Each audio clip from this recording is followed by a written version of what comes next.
Veja no ICL Notícias, segunda edição. Exemplo internacional. Presidente Lula diz que conclusão do julgamento da trama golpista é lição para o mundo. Esse país demonstrou que está maduro para exercer a democracia na sua mais alta plenitude. Racha com o Centrão. Lula sanciona a isenção do imposto de renda em evento, sem participação de Hugo Motta e Davi Alcolumbre. A direita pós-Bolsonaro. A empresários, Tarcísio de Freitas diz que conservadores terão projeto para livrar o Brasil do PT. O ICL Notícias, segunda edição, está no ar.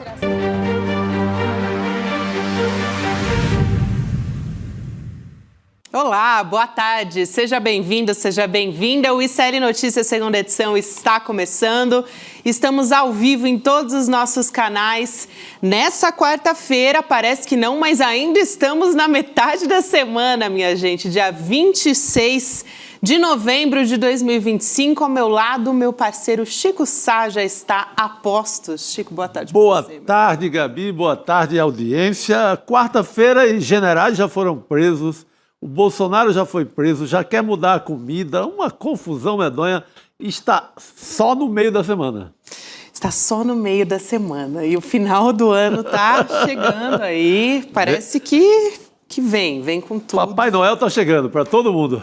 Até tivemos declaração do presidente Lula, daqui a pouquinho o Heloísa Vilela entra com a gente diretamente de Brasília para contar mais detalhes a respeito de um encontro que aconteceu lá em Brasília, um evento, na verdade, um marco sobre a isenção do imposto de renda para quem ganha até R$5.000 por mês.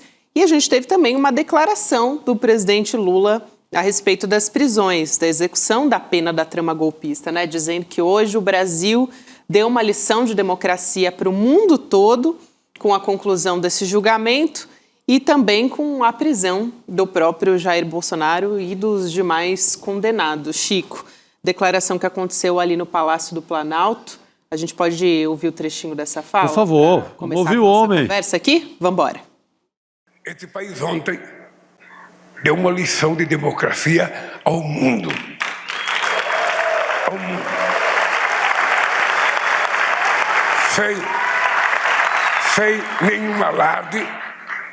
Sem nenhum alarde, a justiça brasileira mostrou a sua força, não se amedrontou com as ameaças de fora e fez um julgamento primoroso, onde não tem uma acusação de oposição.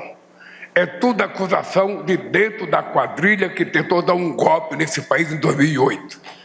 E pela primeira vez na história do país, pela primeira vez em 500 anos na história desse país, você tem alguém preso por tentativa de golpe. Você tem um ex-presidente da República e você tem 4 generais de 4 estrelas presos.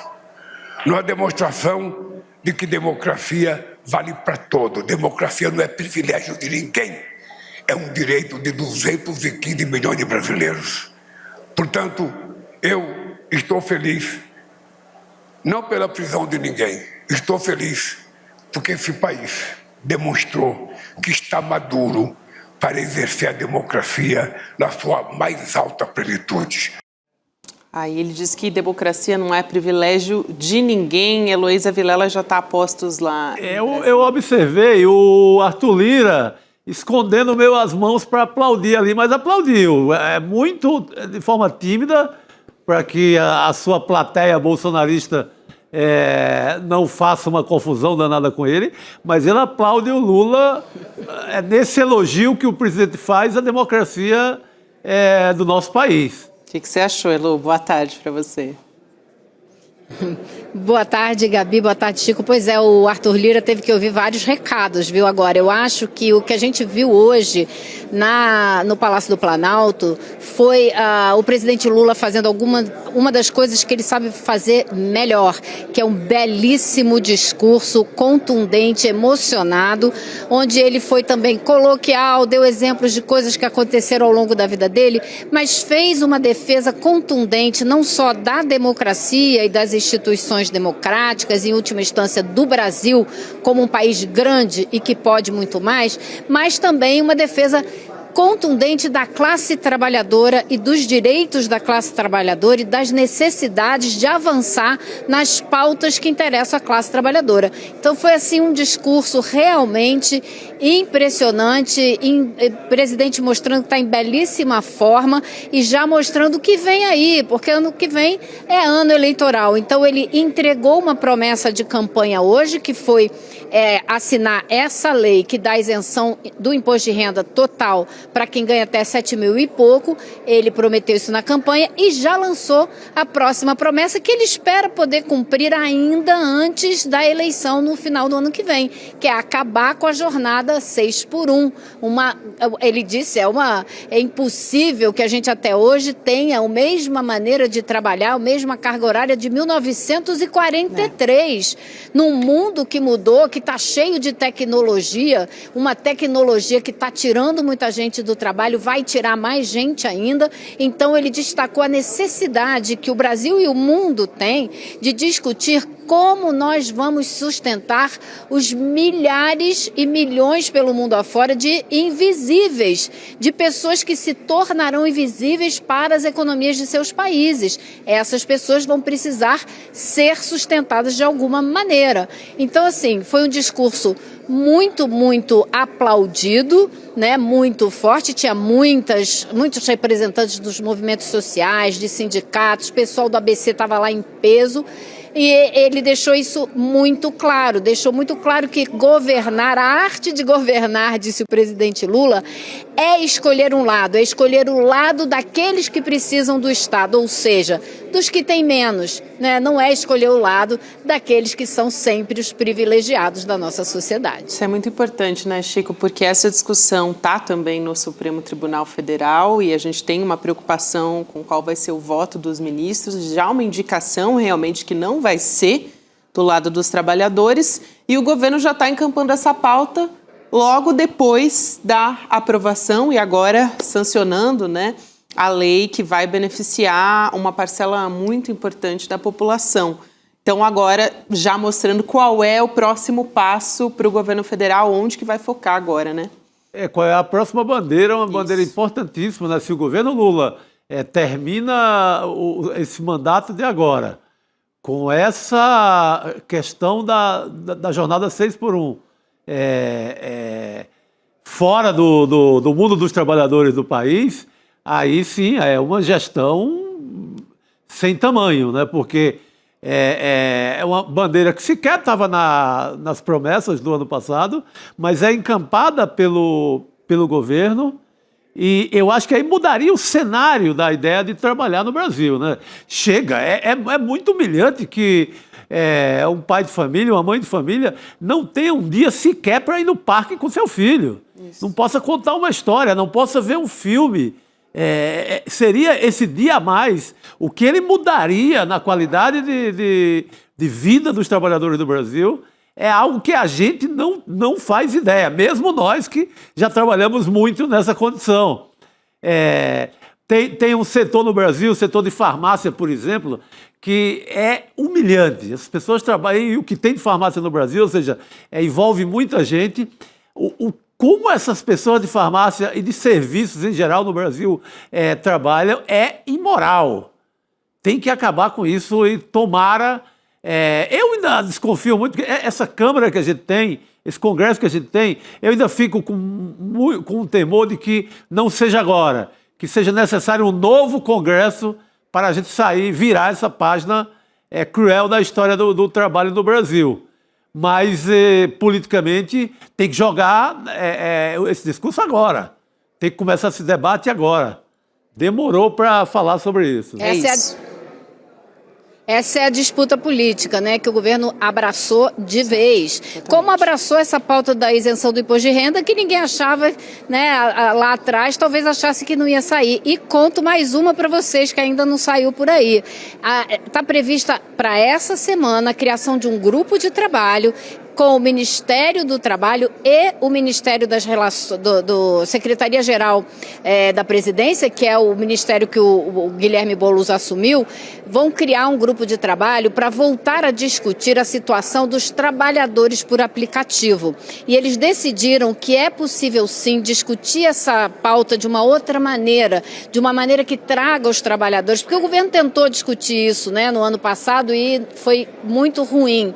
Mas agora eles acham que é possível sim, ouvindo a classe de trabalhadores de aplicativos e desenhando uma proposta que venha deles e que entregue a eles direitos básicos que eles precisam ter. Então pode ser aí mais um avanço entre esse ano e o fim desse ano e metade do ano que vem, mais um avanço de discussões importantes para a classe trabalhadora num ano eleitoral do Partido dos Trabalhadores, né? Então, acho que a coisa está andando, assim, rapidamente nesse sentido. Com certeza.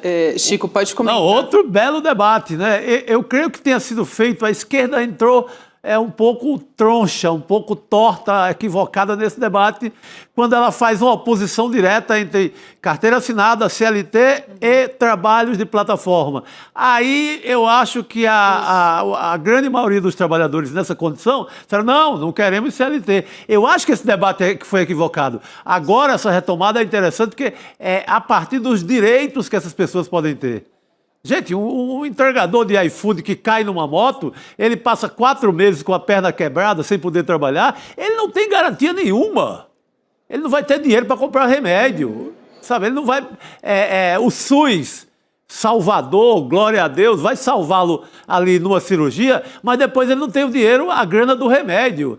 Ele não vai ter o que comer durante aquele período. Loucamente, o cara que leva comida para meio mundo de gente não vai ter como se alimentar. Então, eu acho que o debate é por aí. O que é que pode haver de proteção social para estas pessoas?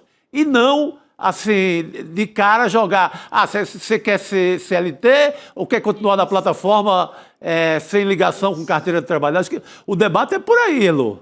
Muito bom, e isso aconteceu Exatamente. muita fake news também, né? Muita fake news foi compartilhada, a direita se apropriou disso e muitos trabalhadores tiveram acesso a cortes na internet. A gente até publicou uma pesquisa há cerca de 2 meses, um relatório da Fair Work falando sobre o endividamento desses trabalhadores. Chico, você tocou nesse ponto, ele é muito importante, eu já falei sobre isso aqui também.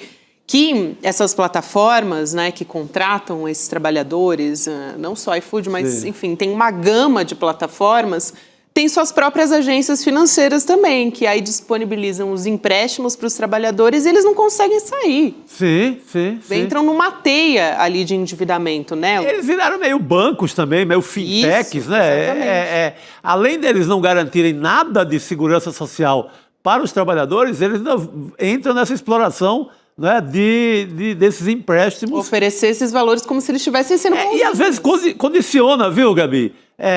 Até a sua nota na plataforma condicionada a se você pega mais empréstimos, se você contrata os serviços dele. Então é uma tremenda sacanagem. Exato, Elu. É a escravização moderna, tecnológica, né? É que nem antigamente o cara trabalhava na fazenda, só podia comprar fiado da vendinha do dono da fazenda e ficava se endividando cada vez mais. É a mesma coisa, só que dos tempos modernos. Agora, se o governo conseguir, dessa vez, fazer um processo diferente, que seja a partir desses trabalhadores, ouvindo todos eles amplamente, aí ele pode construir uma proposta que tenha já o respaldo dessa classe trabalhadora para chegar ao Congresso com essa força. Então, acho que tem um trabalho interessante aí pela frente, com muitas ideias novas e arejadas. Tem sim. O próprio Guilherme Boulos, na campanha para a Prefeitura de São Paulo, a campanha dele ensaiou uns projetos interessantes, que eram criação, por exemplo, de um prédio, uma sede assim para essas pessoas tomarem um banho, trocarem de roupa, uns apoios ao longo da cidade, porque é uma nova... É quase uma nova classe trabalhadora espalhada pela cidade inteira, sem direito nenhum, sem poder tomar um banho.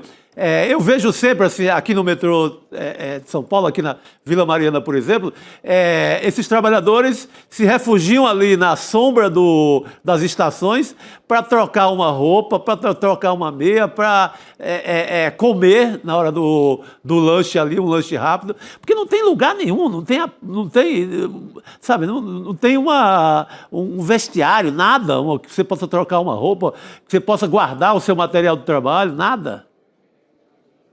Elô, eu queria também... Nem para ir ao banheiro, nem para beber uma água, né? Então... São direitos básicos, né? Básicos, exatamente. Eu queria aproveitar para trazer também, Elô, já que você acompanhou, né, esse evento que sancionou a lei, aumentando, né, para a faixa, né, levando para R$5.000 a faixa de isenção do imposto de renda.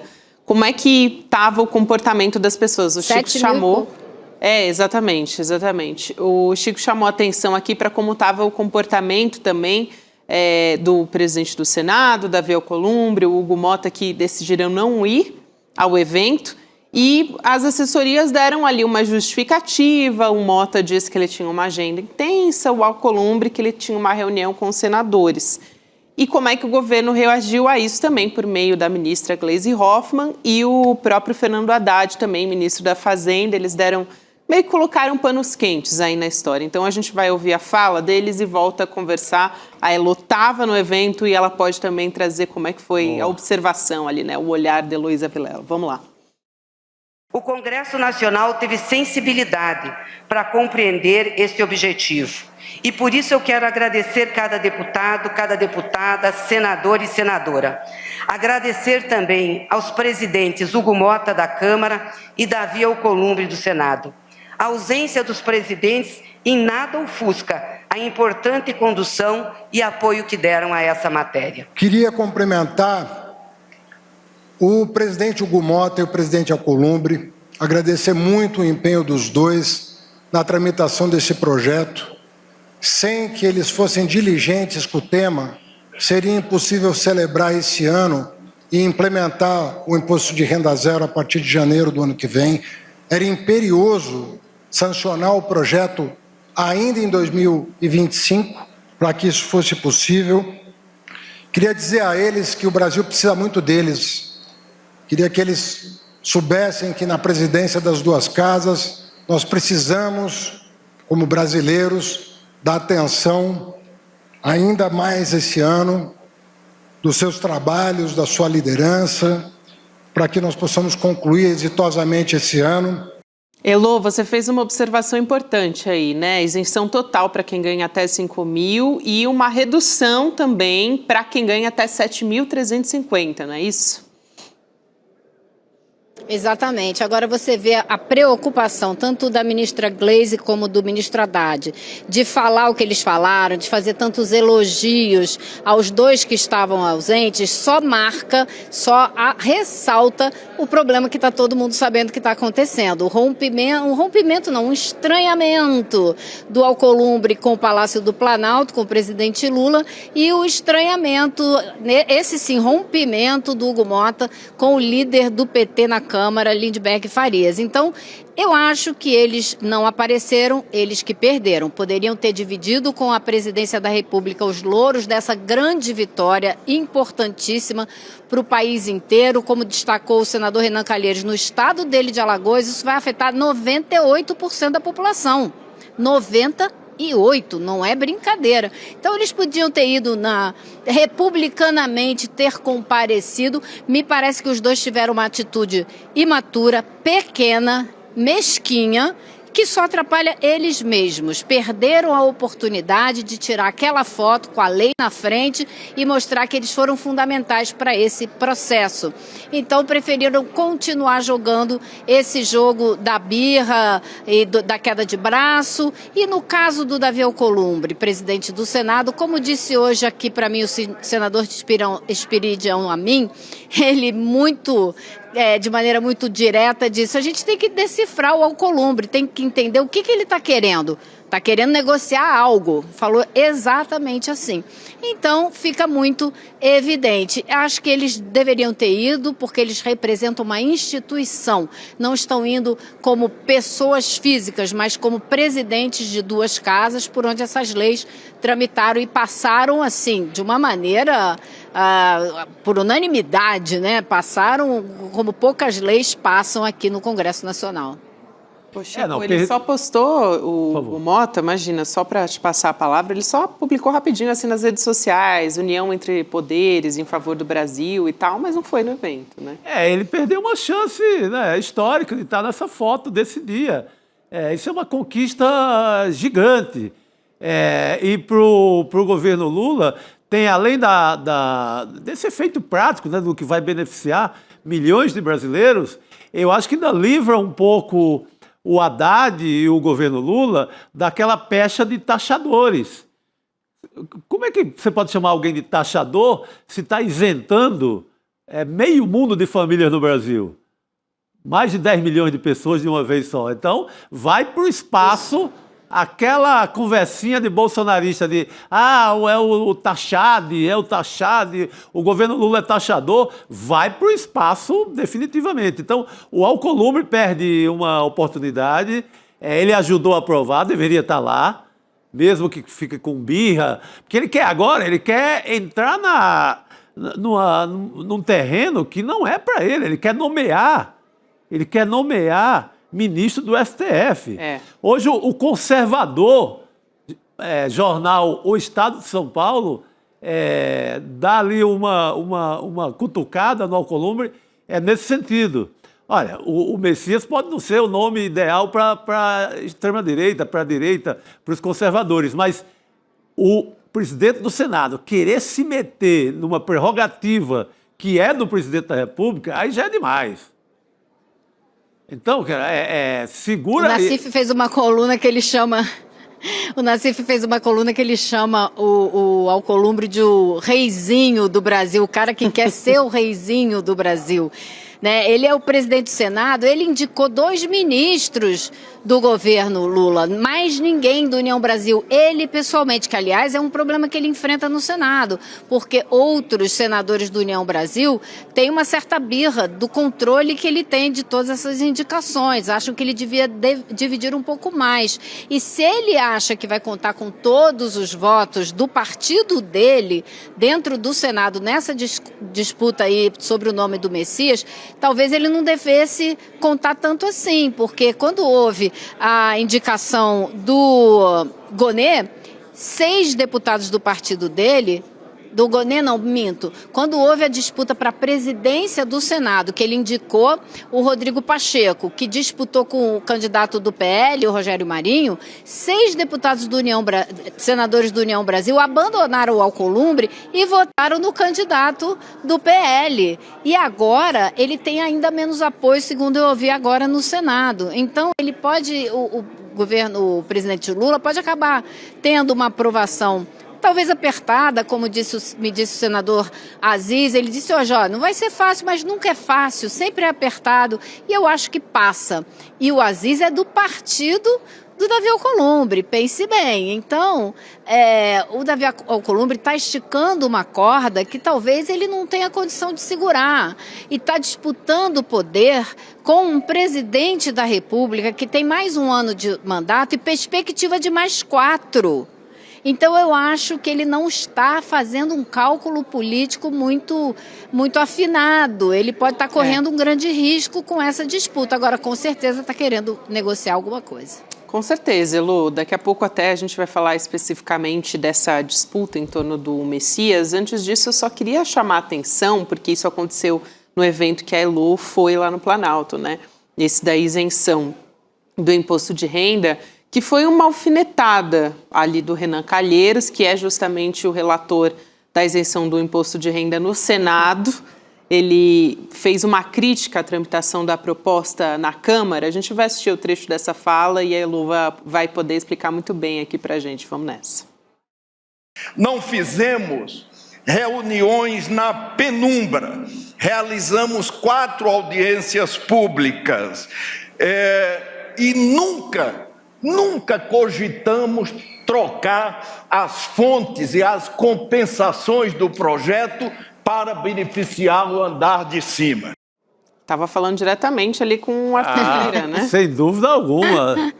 Para Arthur Lira, sem carinho. Foi faltou endereçar, né? Mandar direto com o nome assinado embaixo. Olha,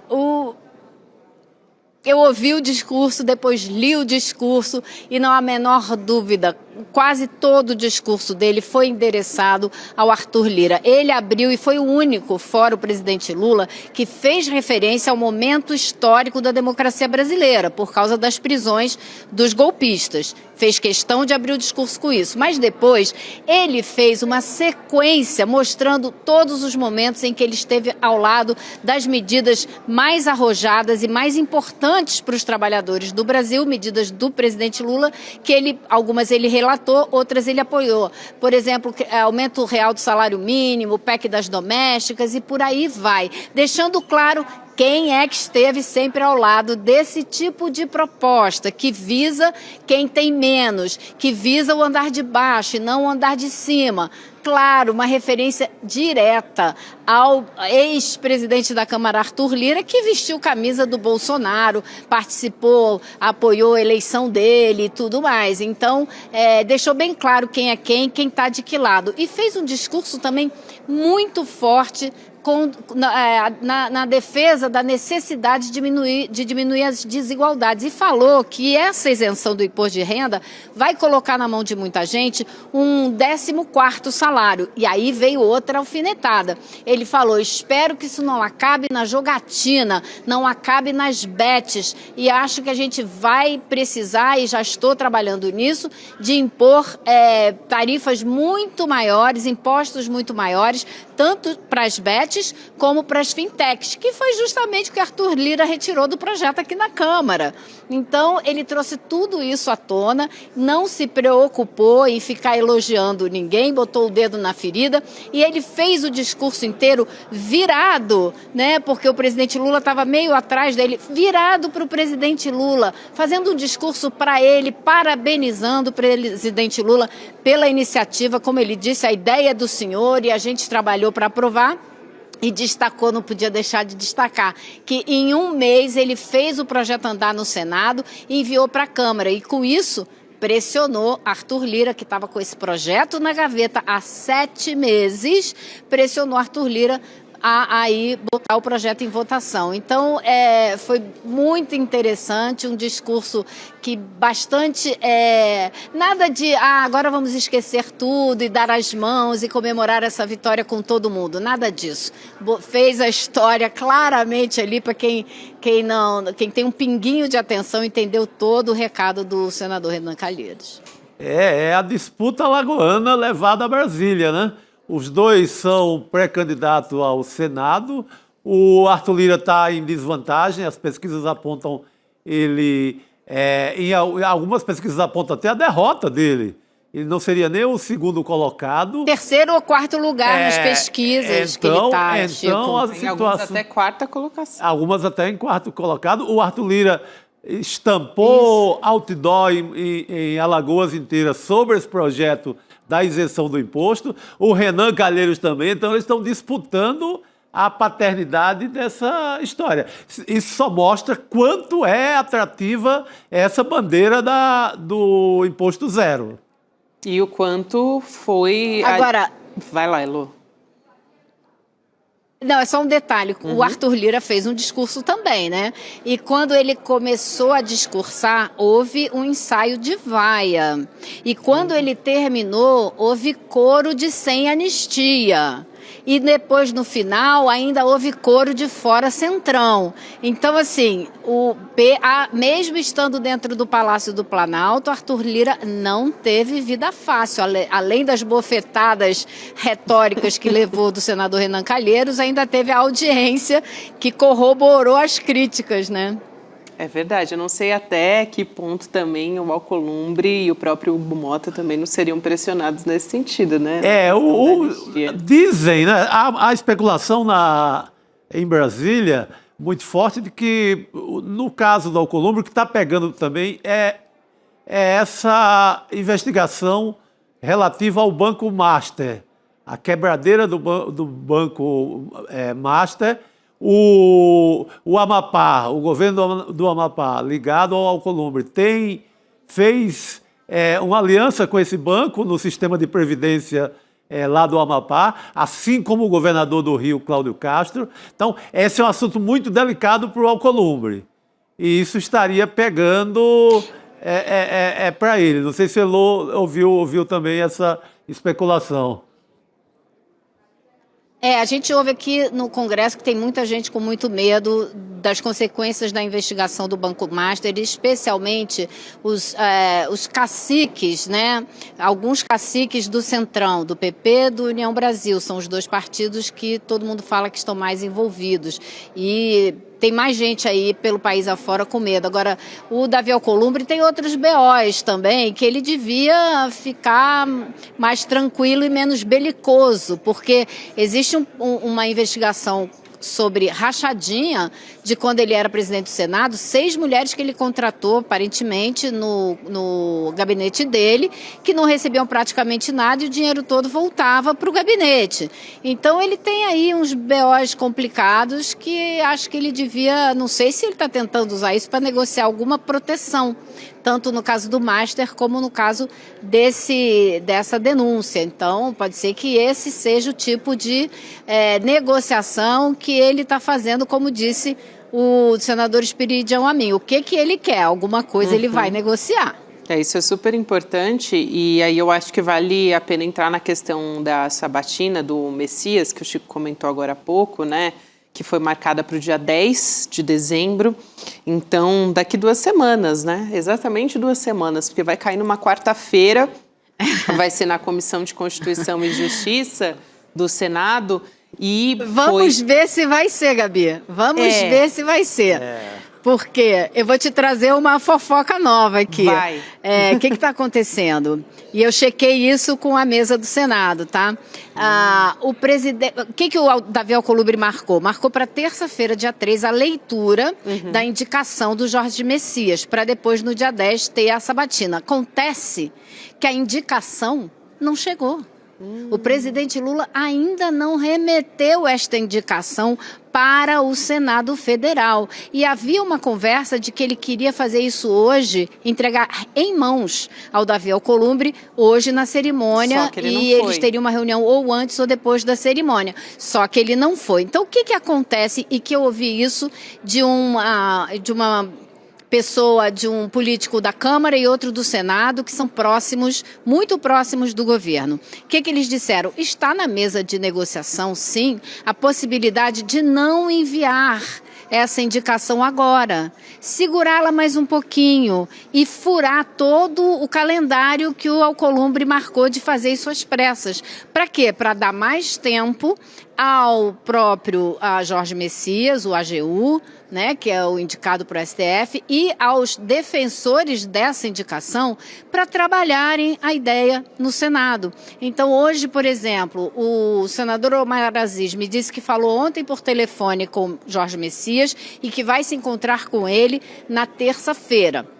O Jorge Messias está aqui pela casa, pelo Senado, tem uma reunião agora às 6 com a senadora Elisiane Gama e já viu outros senadores. Ele precisa de tempo para trabalhar, para se apresentar, para responder perguntas, porque é assim que acontece, ele vai de gabinete em gabinete, os senadores fazem perguntas, tentam entender melhor quem ele é, para quem ainda não conhece, né? Porque o Jorge Messias é muito bem conhecido no Senado, só os senadores mais novos é que não o conhecem tão bem, mas ele trabalhou aqui na assessoria da liderança do PT, trabalhou com o senador Jacques Wagner, trabalhou no gabinete na Casa Civil, então ele é uma pessoa que tem muito bom trânsito na esfera política. Então existe essa dúvida se o presidente Lula vai mesmo enviar a indicação já ou se vai esperar um pouco mais e dar tempo para essas conversas todas acontecerem com um pouco mais de tranquilidade. Se ele demorar,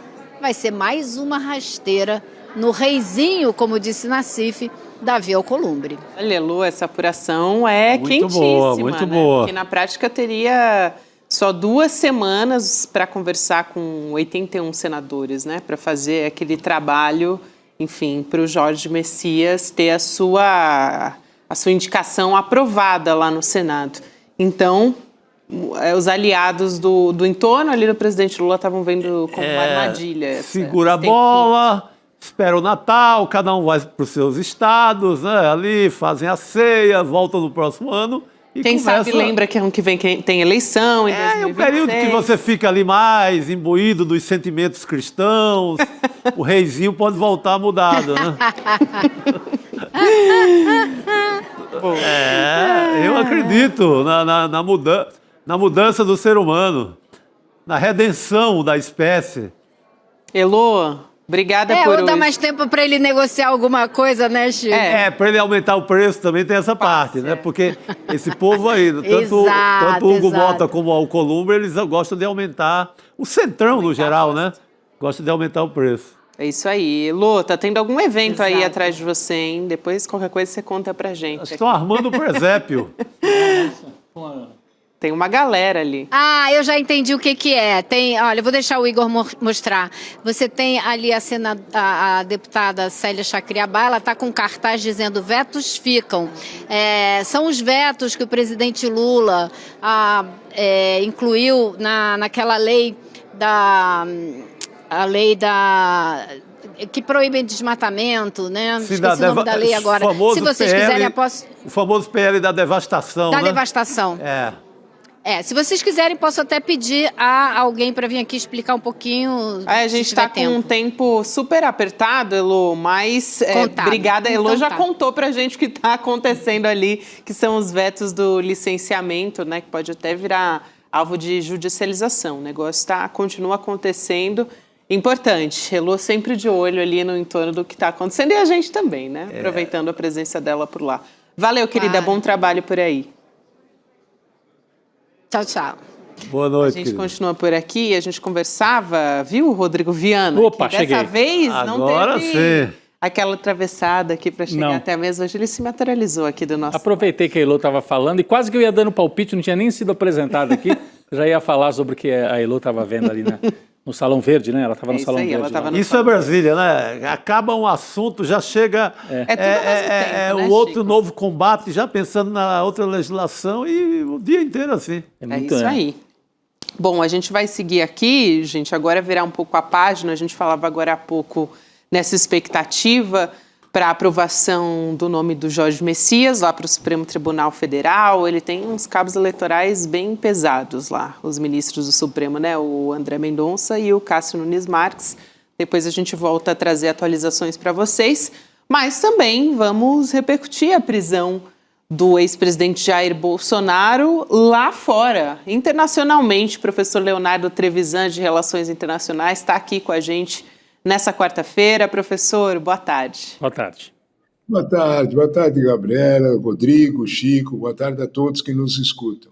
Professor, amigos, trazendo aqui algumas manchetes rapidamente nos veículos internacionais, a gente tem o Clarim, por exemplo, estampando manchete, né, falando, a gente vai colocar aqui na tela, o Supremo Tribunal Federal mantém a sentença, né, da prisão contra Bolsonaro. Também, na sequência, o Washington Post, falando sobre o começo da pena, que começa a ser cumprida agora, a execução da pena.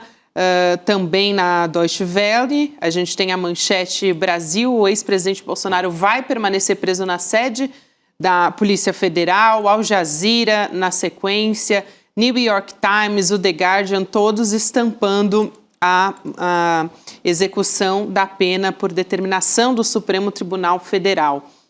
Então foi um assunto ontem que estampou as manchetes e com repercussão que continua até hoje no mundo inteiro. Agora há pouco a gente conversava com a Heloísa Vilela e a gente trouxe até uma fala do próprio presidente Lula trazendo, né, que o Brasil está dando um exemplo para o mundo inteiro, na verdade, de punir os golpistas, né, que tentaram tramar um golpe contra o Brasil. Não há dúvida nenhuma, né? Essa reação internacional, ela começou na decretação da prisão preventiva, né?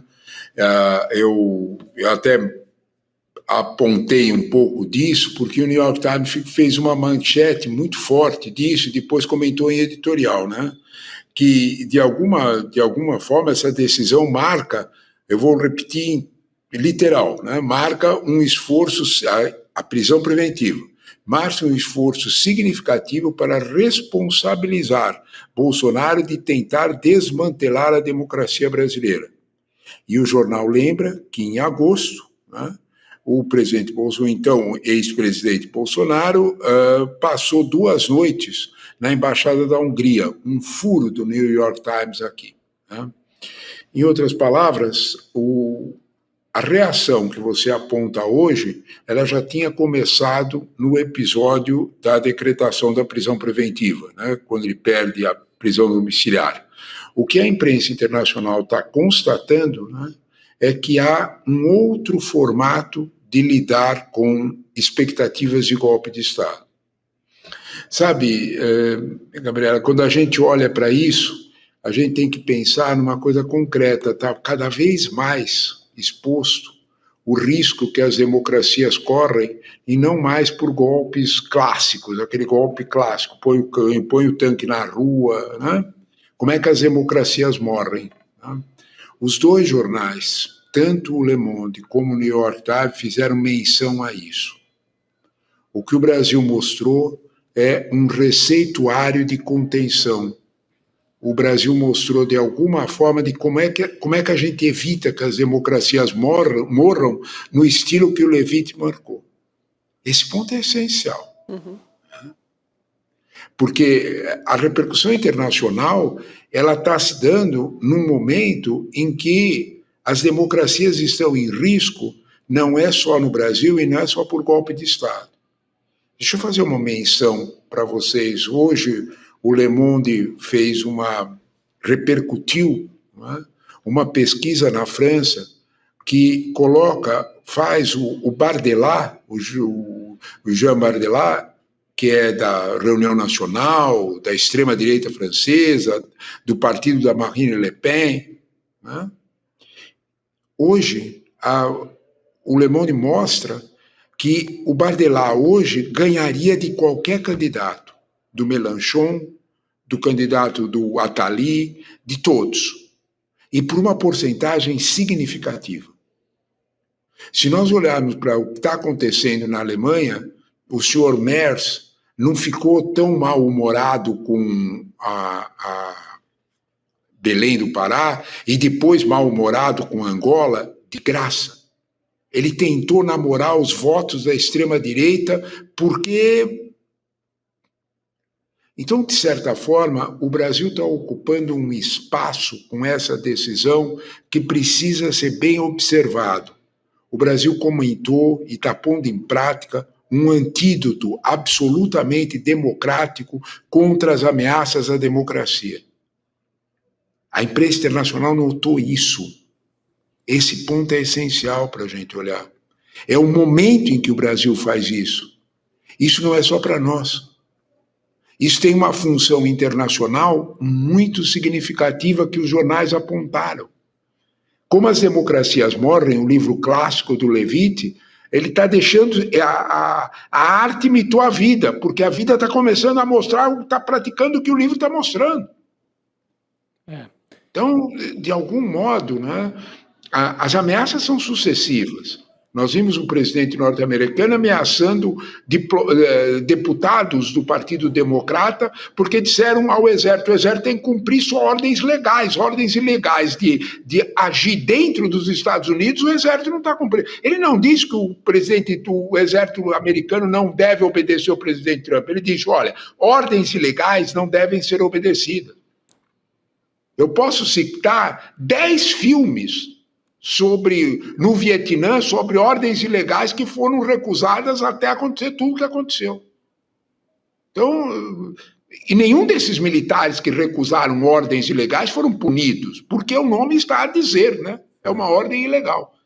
No entanto, o presidente Trump está ameaçando, inclusive o FBI chamou para fazer depoimentos, esses deputados democratas.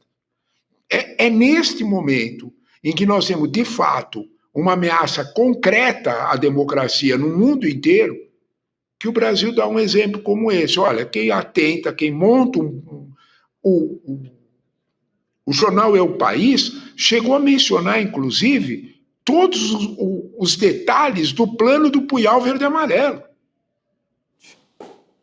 Então, é um quadro significativo e que, no caso brasileiro, que tem a história de golpes que nós temos, é preciso lembrar isso.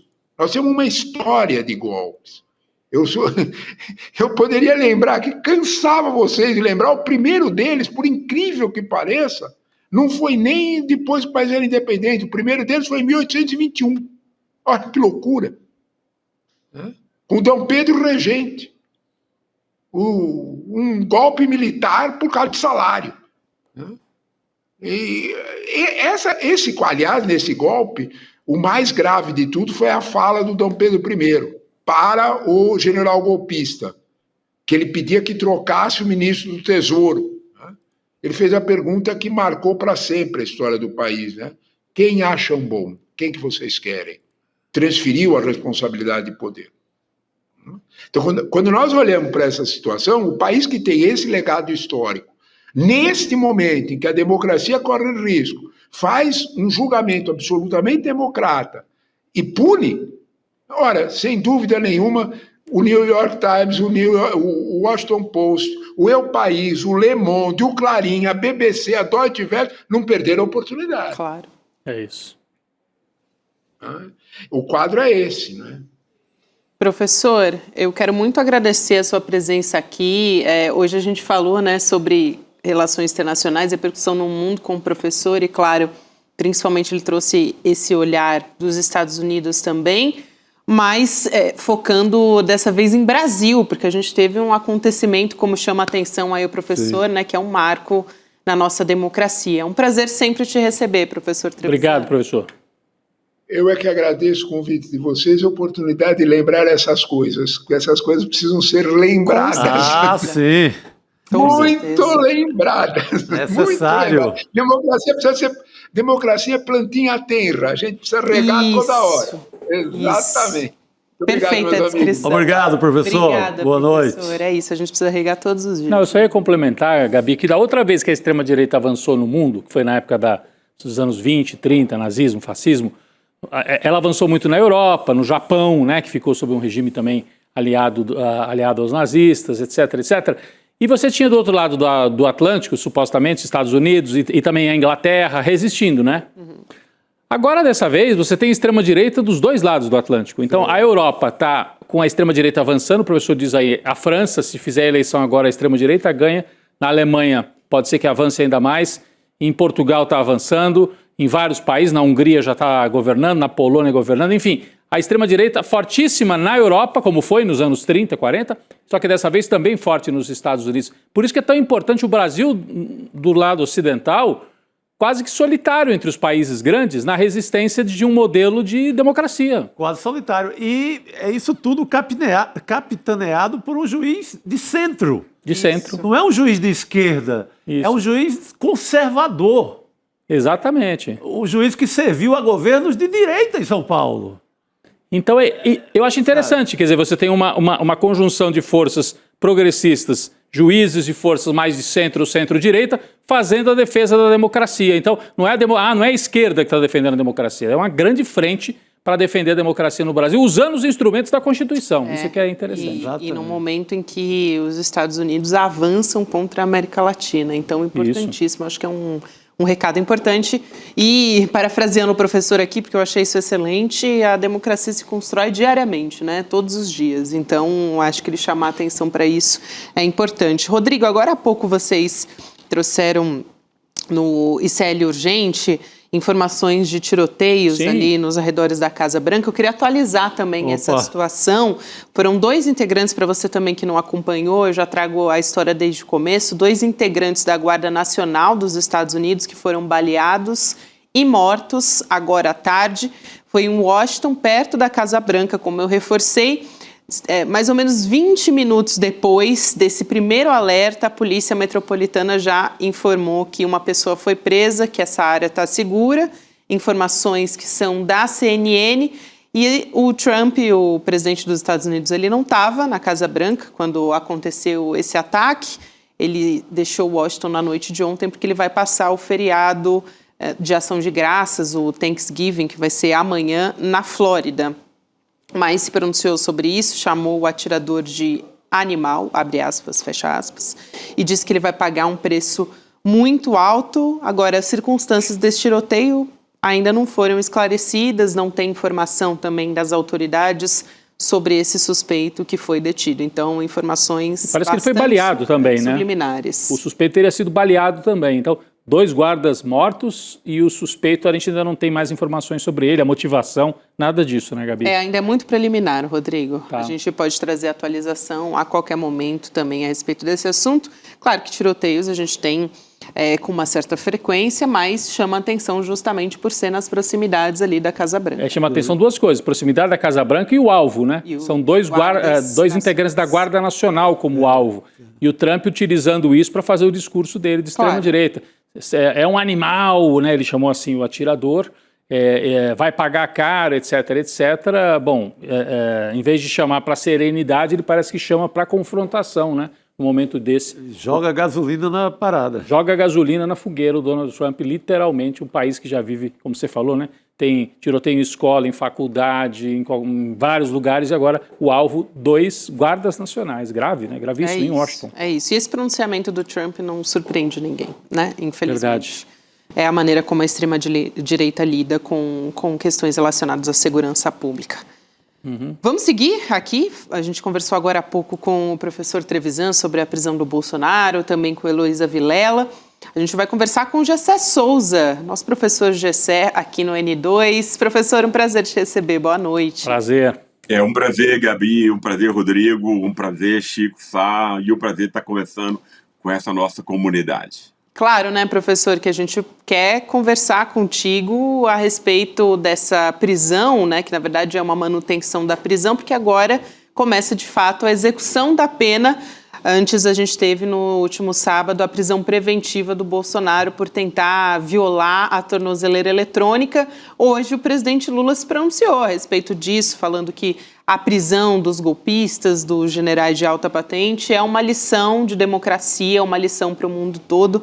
Aliás, gostei muito da frase dele, professor Rodrigo, Chico também, quando ele disse que democracia não é privilégio de ninguém, é um direito. Exatamente isso, né? Isso é muito legal.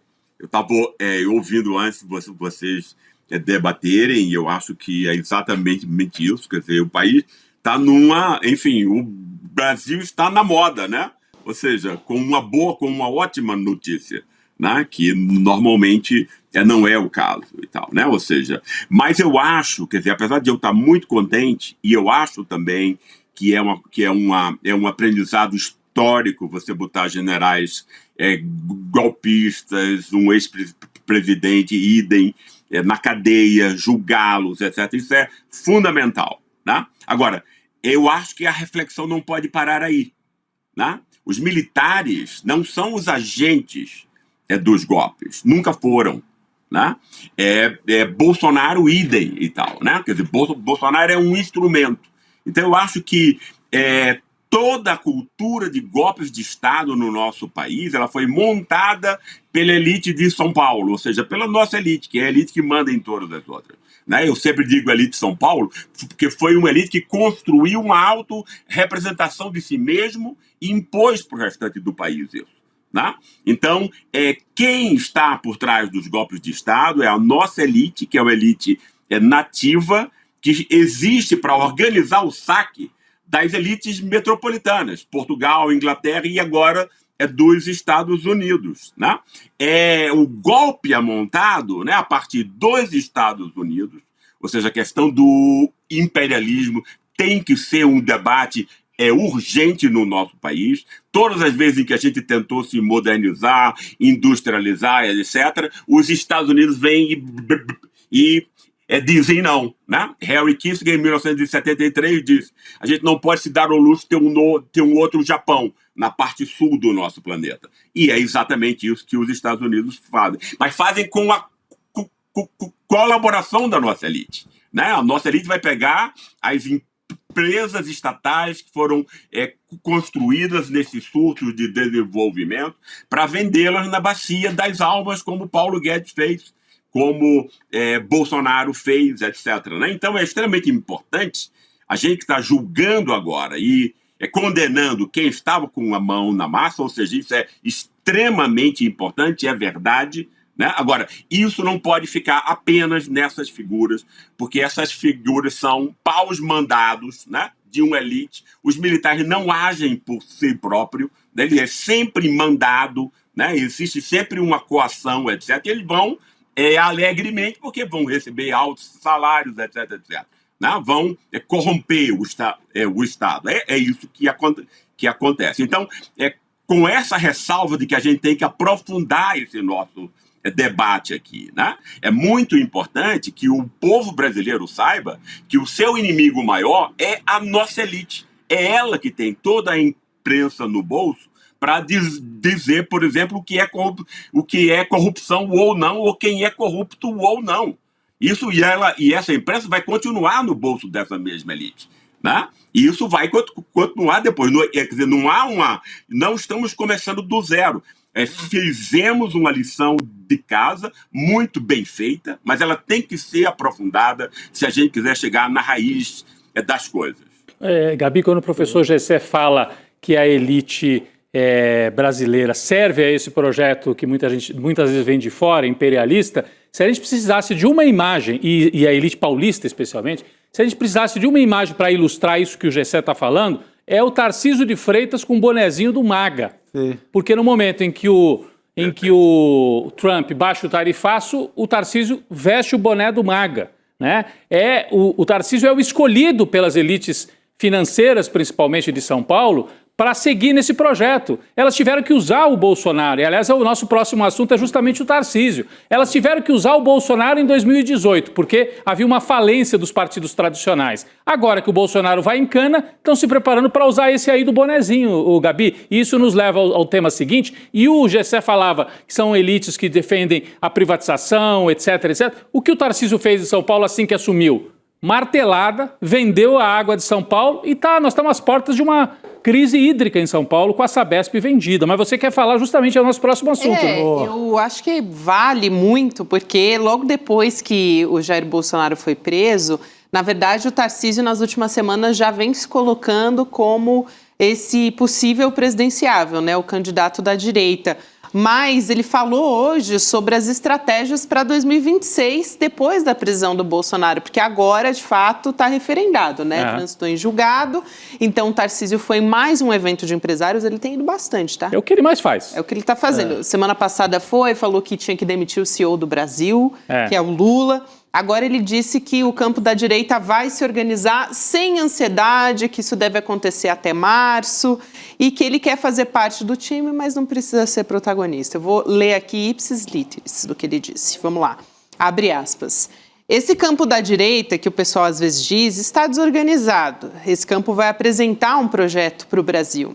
E essa turma vai se organizar e apresentar esse projeto. E esse projeto vai ser vencedor ano que vem, não tenha dúvida, nós vamos livrar o Brasil do PT. Parece que a gente já ouviu esse discurso já, né? Aécio Neves, em 2014, dizia exatamente isso. A mesma coisa. Não, e proposta nenhuma. A proposta dele é mudar o CEO, usando sempre essas imagens empresariais, né?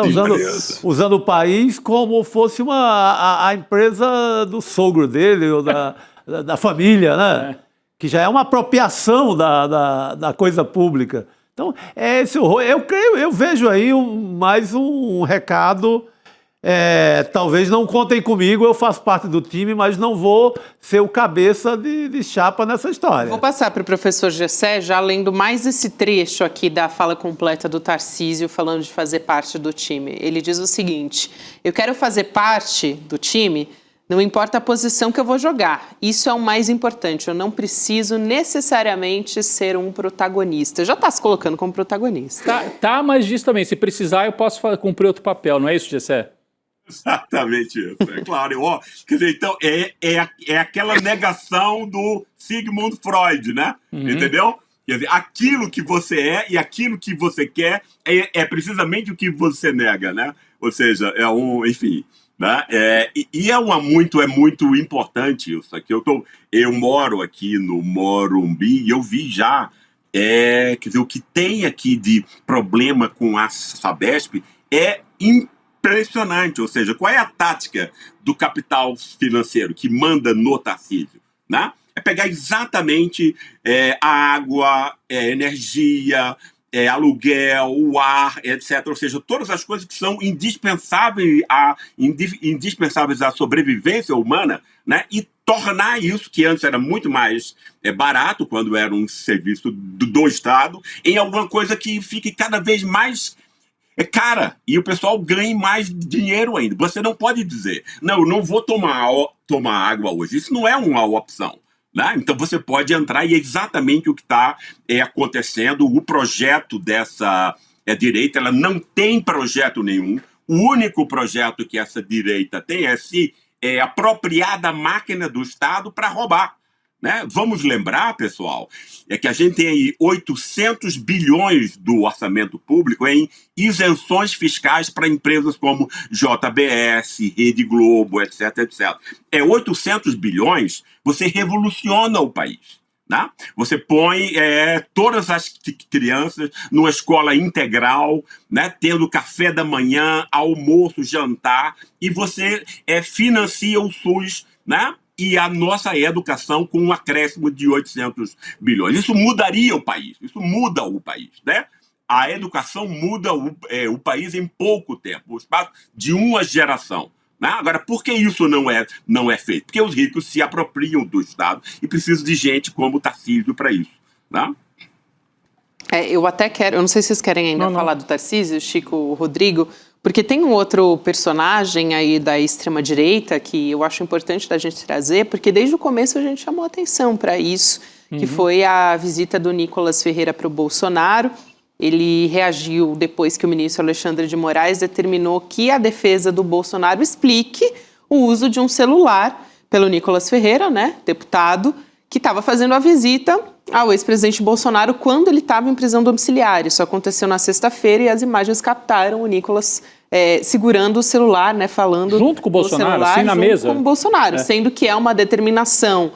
Quando o Moraes estava autorizando essas visitas, a determinação era de não poder usar o celular, né, gente? É uma prisão domiciliar, Sim. Não é uma festa que você pode usar o seu celular.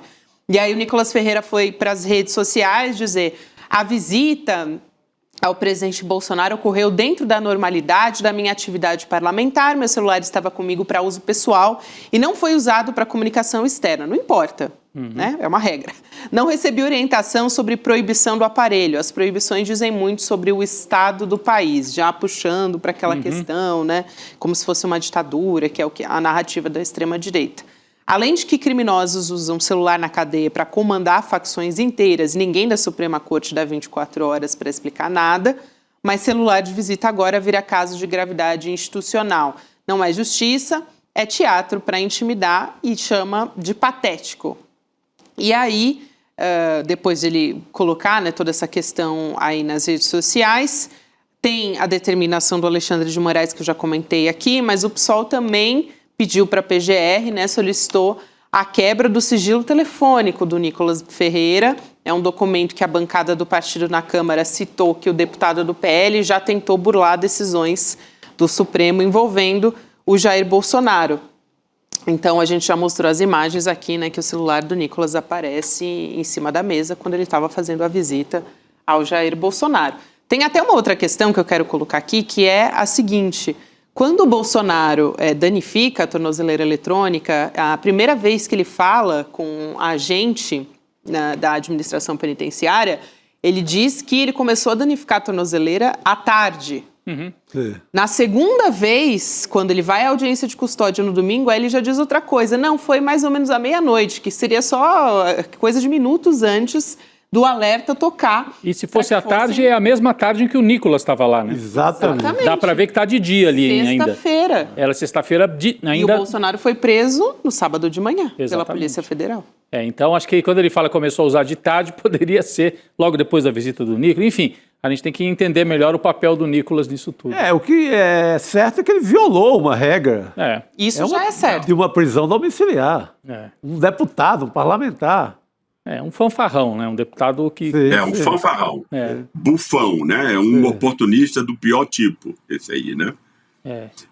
E, enfim, é ótimo que a lei ponha as mãos nesse tipo de gente. Eu acho que ele já deveria ter sido, né, chamado à responsabilidade por 1000 declarações absurdas. O que sai da boca desse rapaz é algo, né, que não se repete, né?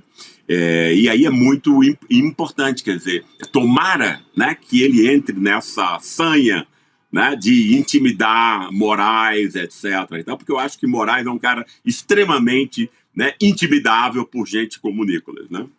Realmente o Alexandre Moraes... Não vai mexer com o Xandão não vai. Dessa forma. Exatamente.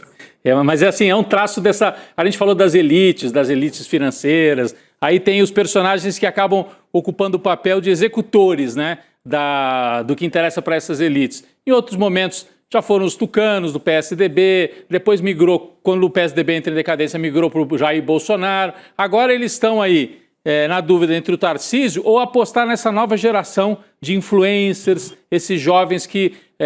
o Nicolas nem é tão jovem assim, tem essa cara de garoto. Outsider, um franco-atirador desse, né? São esses franco-atiradores. Para você ver a decadência que está a elite nacional brasileira, né? Que já teve operadores um pouquinho melhores, né? Já teve operadores Goberi, Geisel, né? Na época da ditadura. Fernando Henrique Cardoso, Rodrigo. Fernando Henrique Cardoso. Que a direita já teve Fernando Henrique Cardoso, ou seja, né? Quer dizer, ele teve apoio popular. Foi a única vez em que tinha ali algum projeto. Um projeto que eu não acho legal, mas era um projeto. Era um projeto, né? É verdade. Projeto de financiarização, inserir o país dentro da... Né? E o outro que serviu a isso foi Bolsonaro. Né? Porque aí você precisa de alguém com chamado popular. Não é isso?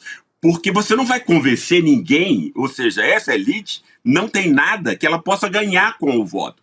Ela vai dizer o quê? Olha, eu vou continuar assaltando vocês, o juro alto, o dinheiro do orçamento é meu, não é para nenhum de vocês. Ou seja, ninguém vai votar num projeto desse, né? Mesmo no contexto de uma imprensa comercial e, enfim, venal como a nossa. É muito difícil. Aí você encontra um Bolsonaro, né, que vai não tocar em nenhuma dessas questões e simplesmente mostrar como é uma coisa, né, incrível você ser branco, homem e heterossexual. Basicamente foi isso que ele fez, né? Racismo, sexismo, etc, etc. Não tem nada a ver com economia, política e tal, né? Mas isso não existe mais agora. E esse pessoal, eu acho que está um pouco desesperado com isso. Rodrigo, Chico e Gabi. Professor, eu acho que vale muito a pena a gente aproveitar a sua presença aqui. O professor Gessé, para quem não sabe, vai estar ali no corpo de professores, né, de docentes da nossa pós-graduação, que estreia amanhã. Amanhã, quinta-feira, a gente tem o lançamento da nossa pós-graduação de Teoria Crítica da Sociedade. Então, vai ser o lançamento amanhã, dia 27, né, só para vocês anotarem aí na agenda de vocês, 8 horas da noite. Você pode se inscrever em ECLN2.com.br e também ontem a Márcia Tiburi veio aqui, professor, e deu alguns spoilers para a gente. Queria que você contasse um pouquinho o que a gente pode esperar. A gente até falou um pouco sobre isso no Em Detalhes também, né? Mas quero outros spoilers aqui, que a gente é ansioso. Vamos lá. Claro. Não, é muito legal isso, né? Quer dizer, nessa, enfim, função aí de reitor do ICL, a gente montou uma pós-graduação, pessoal, com algumas das melhores, quer dizer, como sempre, eu acho que esse é o dado mais importante para o ICL, né? É a qualidade. A gente chama os melhores pensadores. Por exemplo, Nancy Fraser, que vai dar um curso inteiro nesse curso, é a pensadora mais importante atualmente. Não tem ninguém que seja mais influente do que ela, nenhuma mulher que seja mais influente do que ela, por exemplo. Né? A gente vai ter aí marxistas italianos de renome, a gente vai ter gente como Elia Jabot, como Lindené, como a Márcia Tiburi, etc, etc. Ou seja, a gente está juntando aí, né?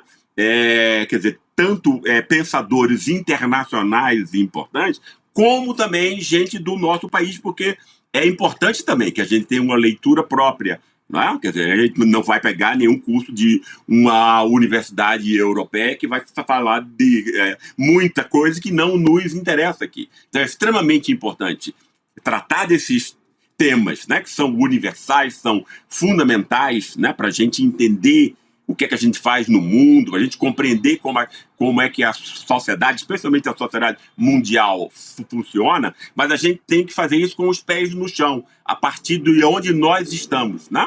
Então a gente decidiu o quê? Juntar, né, pensadores importantes internacionais e mesclar isso com alguns dos nossos espíritos críticos mais importantes. Professor...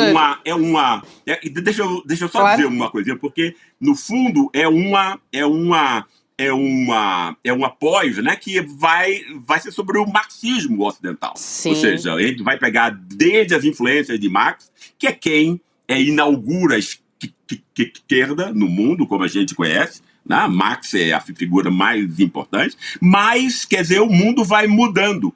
E outros pensadores, né, quer dizer, puderam ter o acesso a filosofias e a ciências que Marx não teve. Exatamente. Né? E aí o que se chama de marxismo ocidental é exatamente pegar esse impulso emancipador de Marx, né, mas usá-lo para o nosso tempo presente. Né? Então, quer dizer, o núcleo do nosso curso, né, o objetivo foi exatamente esse. Esse foi o nosso norte. Excelente.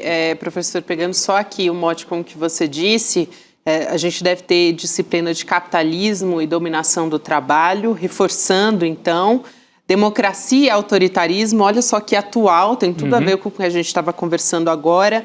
Ecologia, racismo e feminismo, isso a Márcia Tiburi ontem adiantou para a gente aqui na nossa conversa. Cultura, mídia e ideologia e também tecnologia e controle social. A gente falava agora há pouco das plataformas, né, As Chico? Big Techs famosas. Isso, e também das Que plataformas... estão muito no jogo de como morrem as democracias, né? É o mesmo aí. assunto. Exatamente. Então são os eixos, né? Os eixos da pós.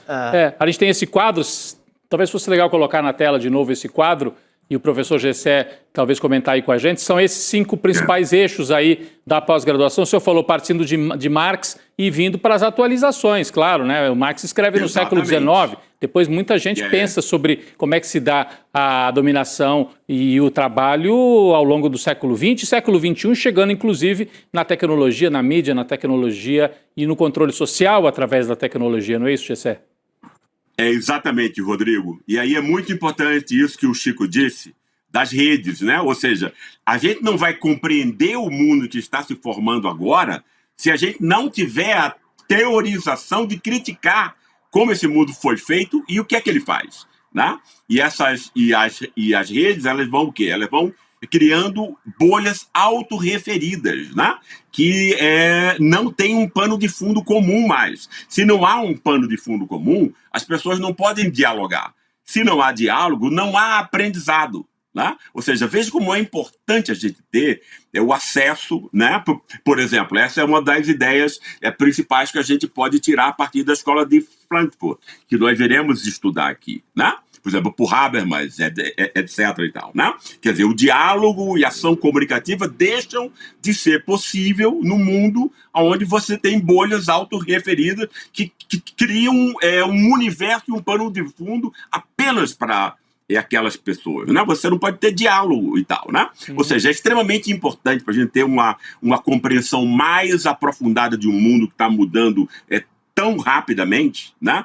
Entende? Que a gente se arme, porque para mim é isso. O conhecimento é uma arma. O conhecimento não é um enfeite para você usar como os ricos usam o dinheiro para humilhar os outros, para mostrar a ignorância dos outros, etc. Né? O conhecimento é muito usado assim, né? Eu acho que 90% do conhecimento é isso, né? Mas o conhecimento ele é uma arma.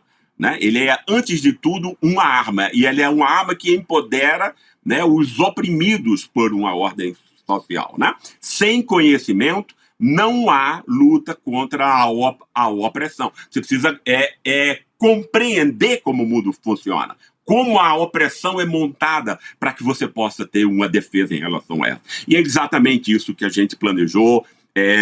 Eu, com essa equipe magnífica, pedagógica, que o ICL Tem a professora Suzy, Lindené, etc., e muitos outros, Isadora, Marcelo, etc., etc., né? Quer dizer, a nossa ideia foi exatamente montar um curso atual, né, extremamente importante para quem quer saber o seu lugar no mundo de hoje. Professor, um prazer te receber aqui e muito felizes também de compartilhar esse momento, né, que é a estreia de mais essa pós-graduação e tão atual, né? A gente precisa realmente, Exatamente. Acho que a gente precisava de uma pós-graduação sobre teoria crítica da sociedade. Então amanhã, lembrando, para quem acompanhar o evento, tem condições especiais e tem condições especiais também para quem já é aluno do ICL. Então vai lá em icln2.com.br, tem um QR Code aqui na tela também para quem está vendo a gente pela televisão, é só apontar o celular e escanear. Obrigada, professor. Obrigado, um prazer te receber. O nosso público amanhã, 20 horas, né? Isso aí. 20 horas. Quinta-feira, estamos esperando. Um beijo a vocês todos, Rodrigo, Gabi, Chico e a nossa comunidade. Um prazer ter estado aqui com vocês. Obrigado. Prazer todo mundo. Tudo de bom, professor. Até a próxima. José Souza aqui conversando com a gente. E seguimos aqui, falamos agora há pouco sobre as prisões do núcleo crucial da trama golpista. Hoje o deputado federal Rogério Correia, ele foi nas redes sociais relembrando que o general Heleno estava entre os militares que prenderam o próprio Rogério Correia durante um encontro de estudantes pela reconstrução da UNE durante a ditadura militar. A gente tem aqui a postagem das redes sociais do deputado dizendo: em 77, o general Heleno estava entre os militares que prenderam a mim e outros 850 estudantes durante um encontro pacífico pela reconstrução da UNE. Agora assistimos ele indo preso por tentativa de golpe de Estado. O que vemos hoje é histórico, generais sendo presos pela primeira vez. A justiça, enfim, chega. Vamos conversar com o deputado federal, Rogério Correia? Deputado, boa noite, é um prazer te receber. Bem-vindo. Boa noite, é um prazer estar com vocês aí no ICL, cumprimentar aí a Gabriela, Rodrigo Sá, Chico Sá, Rodrigo, prazer, viu, estar com vocês. Prazer é todo nosso, deputado. Aliás, que lembrança importante essa que o senhor trouxe na sua rede social da atuação do general Heleno durante o período da ditadura militar. Acho que é a nossa primeira vez acertando um pouco, ainda é um primeiro passo, mas acertando um pouco as contas com a nossa história, né? Exato. Olha, em 1977, Gabriela, nós estávamos tentando reconstruir a UNE, União Nacional de Estudantes. A UNE estava na clandestinidade por força da ditadura militar e naquele momento emergia novamente o movimento estudantil. E em Belo Horizonte foi marcado, então, o terceiro Encontro Nacional de Estudantes. A ideia era exatamente colocar a UNE na legalidade, reconstruí-la, eleger uma direção. E esse movimento foi duramente reprimido. E um dos comandantes, se não o principal comandante, a reprimir o movimento foi exatamente o general Heleno. Naquela época, dentro da Faculdade de Medicina, do Diretório Acadêmico no DEA, aliás, outro dia nós fizemos um lançamento do livro que relembrava isso, tinham cerca de 250, 300 estudantes. Eu estava lá. Esses estudantes, nós, quando amanhecemos da vigília, que era uma vigília para realizar o encontro, nós amanhecemos com cachorro, cavalo, fuzis, forças do Exército, polícia militar, uma parafernália militar. Todos que estavam lá dentro fomos presos. E lá fora, os estudantes que chegavam para a realização do encontro também foram duramente reprimidos, muitos presos, e nós chegamos aí a esse número de 850 presos que foram levados na época para a Gameleira, que era onde ficavam os cavalos das polícias militares, do Exército, e mulheres foram colocadas num pavilhão, homens nos outros, e ali nós fomos revistados, fichados, e depois, como eram muitos, e as mães, a repercussão, eles foram obrigados a liberar os estudantes. Foi a primeira vez que a ditadura fez um ato em que ela não pôde manter aquele conjunto de pessoas presas e mostrou fraqueza. No ano seguinte, a UNE foi reconstruída e também estourou a greve em São Bernardo do Campo, com o presidente Lula sendo o principal líder, né, daquele movimento grevista. Então ali eu lembro desse fato porque foi o início, vamos dizer assim, das manifestações mais massivas e a queda, o início da queda do regime militar, 1977, ainda em plena ditadura. E o general Heleno, que naquela época acabou anistiado, porque a anistia foram incluídos aqueles que fizeram o regime militar a repressão, foi liberado de tudo. E agora tentou outro golpe, está aí. Finalmente a justiça foi feita. O general Heleno, com muito atraso, está atrás das grades. É a justiça sendo feita, é um outro Brasil, é um momento histórico. Importante demais, deputado. Aliás, aproveitando que a gente está falando aqui do Augusto Heleno, né, o general Augusto Heleno, ele começou a trazer questões de saúde agora, como outros réus já fizeram, aliás, condenados agora, né? Ontem ele passou por um exame de corpo de delito e o general Heleno disse que sofre de Alzheimer desde 2018. Só para trazer aqui a informação completa, o que ele falou para os médicos.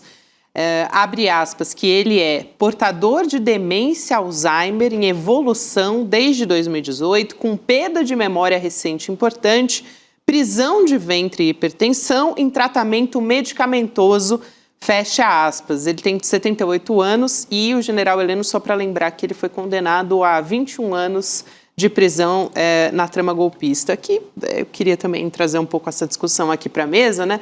Porque tem várias questões que são colocadas aí. Aliás, Alzheimer é uma doença assim, muito triste. Tem muita gente com casos na família. Claro. Eu tive meu pai com Alzheimer, mas ele quase foi vice do Jair Bolsonaro, o general Heleno. Ele assumiu já assim mesmo nessas condições? Então, se for verdade, é um escândalo ainda. Ele não é, deputado, a preocupação de comunicar ao governo que estava sem condições de assumir o cargo, o posto, uma vez que estava acometido já da doença, que é uma doença terrível mesmo. É claro, assim, se ele tinha desde 2018, ele foi completamente irresponsável e os que estavam ao lado dele também, de ter assumido uma função tão importante. Sabia, não sabia? Pois é, será que o Bolsonaro não sabia? Vocês lembram naquela reunião que acabou vazando, em que o Augusto Heleno começa a falar algumas coisas e o Bolsonaro fala, general, não, a gente conversa lá atrás, como se ele estivesse falando demais, né? Assim, será que as pessoas já desconfiavam que ele tinha esse problema? Repito. Só que aí ele mostrou ter memória demais. Ele começou a falar bastante. Em excesso. É verdade. Ele começou a lembrar que tinha agentes infiltrados na campanha do Lula. Mas o que o senhor acha disso, deputado? Agora ele trazer esse fato que é, como disse a Gabi... Não apareceu nem no laudo também. Ele não apresentou um laudo durante a defesa dele ao Supremo Tribunal. Na defesa não, mas agora ele está falando que tem. Como é que o senhor avalia isso? Bem, primeiro ele tem que mostrar realmente o laudo e tem que passar por exame que o Supremo Tribunal Federal, com certeza, vai solicitar que seja feito pela legislação, e tem ter cumprido a legislação. Ele, se tivesse mais de 80 anos, poderia requerer, como parte da lei, o regime de prisão domiciliar. Ele ainda não tem os 80. Aí, se ele for cometido uma doença grave, com certeza o Supremo, vendo isso, que esse tratamento não pode ser feito na prisão, dará a ele a domiciliar. Ele não será, evidentemente, como eles fizeram na época dele, nem torturado e nem desrespeitado. Esses direitos são garantidos graças aos direitos humanos, que eles tanto bombardearam, debocharam e não queriam que fosse feito. Então ninguém, e felizmente, não existirá nenhum coronel brilhante ustra para ter medidas contra os direitos das pessoas, mesmo aquelas que cometeram crimes. Então é importante a gente ressaltar isso. Agora, realmente é estranho que, se ele estava com essa doença durante todo esse período, como que ele atuou, inclusive na tentativa de golpe, que ele estava enfronhado nisso, com Alzheimer. Então, realmente é de se estranhar. Vamos aguardar aí o que diz também o laudo médico e a perícia médica que será feita. O caso de Bolsonaro é semelhante, se não for ainda mais estranho, porque esse disse que estava tendo alucinação de ouvir vozes da tornozeleira eletrônica, imagina. Que ele é um alucinado, isso a gente já sabe, né? Que ele é problemático, isso a gente já sabe. Agora, ouvir vozes da tornozeleira eletrônica, e para que ele quer ser candidato a presidente, que anistia? Se uma pessoa que tem esse grau de problema vai dirigir o Brasil, sinceramente, bolsonarista é um negócio a ser estudado, né? É algo que é uma vertente fascista no Brasil, e o fascismo também é algo psicótico, né? Além de tudo que tem de problemas econômicos, sociais, políticos. Realmente me parece que semelhança a doenças mentais esses fascistas deve ter alguma coisa realmente que é inexplicável. Seja como for, né, eventualmente um diagnóstico psiquiátrico, seja como for, isso não exclui, né, a responsabilidade Claro que o Jair Bolsonaro deve responder e está respondendo, né, como condenado nessa trama golpista. E o Heleno também não. Fez anotações na caderneta dele, participou de reuniões e teve um papel ativo. Tinha já Alzheimer, princípio de Alzheimer, como ele diz e tal. Se tinha, era grave, e se ficar comprovado, aliás, Alzheimer, há exames que você pode, inclusive, detectar em alguns casos áreas do cérebro que estejam afetadas. Isso no laudo vai sair, se ele tiver realmente, né? E aí é o que disse o deputado, tem que receber o tratamento que a lei manda dar. Ainda bem que nós não estamos na época deles, a época em que eles tentavam prendiam um estudante, batiam, né, e mandavam torturar. Nessa mesma época desse encontro da UNE em BH, você tem que lembrar que era um general Heleno querendo dar golpe dentro do próprio regime militar. Do Silvio Frota ele era, com a turma do Silvio Frota, que ele não admitia a possibilidade de abertura, mesmo aquela abertura lenta e gradual lá do Geisel. Então esse sujeito Exatamente. Exatamente. Naquela época ainda eram períodos duros da ditadura militar. Pesado. Especialmente 74, Médici, né? 74, 75, 76. 77 começaram movimentos estudantis mais maciços.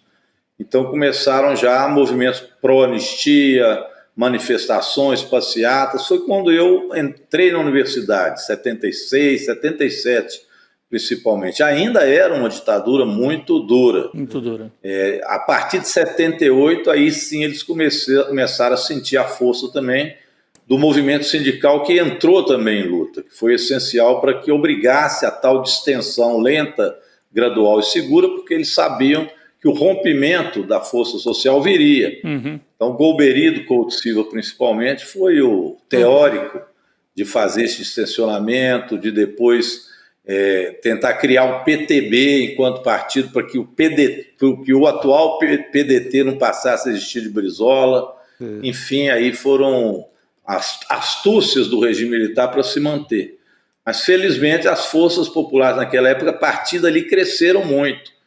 Então, eu vim exatamente dessa geração, que depois, além da UNE, fundamos a Central Única dos Trabalhadores, foi o reforço do movimento sindical, e o próprio Partido dos Trabalhadores, né, em 1980. E aí a gente consegue ter forças populares que se acumularam e se libertaram também daquela polarização falsa que a ditadura queria que existisse, que era MDB e Arena. Na época, a gente que era estudante brincava, dizia, olha, é um sim e um sim senhor. Nós precisamos de ter alguma coisa que realmente coloque novas ideias e faça oposição aos militares e à ditadura. Excelente, deputado. Um prazer te receber aqui no N2. Muito obrigada pela sua presença. Obrigado, deputado. Eu que agradeço, e olha, reforçar mais ainda que é sem anistia, né? É isso aí. Aliás, aqui no Congresso Nacional, acabou essa história, viu? Nem dosimetria, nem anistia, essa nós vencemos. Isso é muito importante. A democracia venceu. Essa é a comemoração que nós precisamos fazer. E esse pessoal precisa pagar por tudo isso que fizeram, Exatamente. tanto do ponto de vista de ditadura, de repressão, mas também o mal que fizeram ao Brasil, a falta de desenvolvimento social, o governo Bolsonaro destruindo tudo. Eu acho que vamos viver momentos melhores. Otimismo no Brasil, acho que começa a renascer. Isso é muito bom. Isso é muito importante. Obrigado, deputado. Até uma próxima oportunidade. Obrigado. Boa noite, deputado. Atualizar aqui rapidamente uma notícia. Agora há pouco a gente disse que 2 integrantes da Guarda Nacional dos Estados Unidos foram baleados e mortos. São informações da CNN, mas a CNN voltou atrás. Então a gente não sabe qual o estado de saúde desses 2 integrantes da Guarda Nacional até o momento. Só aqui para trazer a informação completa, o governador da Virgínia Ocidental, o Patrick Morrisey, chegou a afirmar que os 2 tinham morrido, só que depois ele voltou atrás e disse que tinha recebido informações conflitantes. Então, a gente ainda não tem a informação completa a respeito disso, mas atualizando aqui e corrigindo essa informação. Perfeito. Hoje é dia de provocação histórica, hein? Temos na sequência. Quarta-feira, agronegócio e catástrofe ambiental. Temos convidado aqui, aliás, dois convidados hoje, né? Tiraram aqui da tela, mas eu vou pegar aqui o nome. É o Rob Wallace e o Alan de Campos. Rob Wallace e Alan de Campos, convidados do Lindener Pareto. É isso, convidados do nosso professor e coordenador dos nossos cursos do ICL, também vai estar na pós amanhã também. Vamos nessa, Chico? Vamos nessa. Por favor. Amanhã estaremos de volta. Boa noite. Sem anistia. Sim. É amanhã, turma, o lançamento da nossa nova pós-graduação em Teoria Crítica da Sociedade. Amanhã eu vou explicar todos os detalhes, falar todo o quadro ali de professores, contar algumas novidades interessantíssimas desse curso e amanhã a gente vai estar junto às 8 horas da noite. Vai ser muito especial e eu te espero lá. Todos os dias, as principais notícias do Brasil e do mundo direto no seu WhatsApp, com informação de qualidade e sem fake news. Escaneie agora o QR Code e entre para o canal do ICL Notícias. Informação que importa onde você estiver.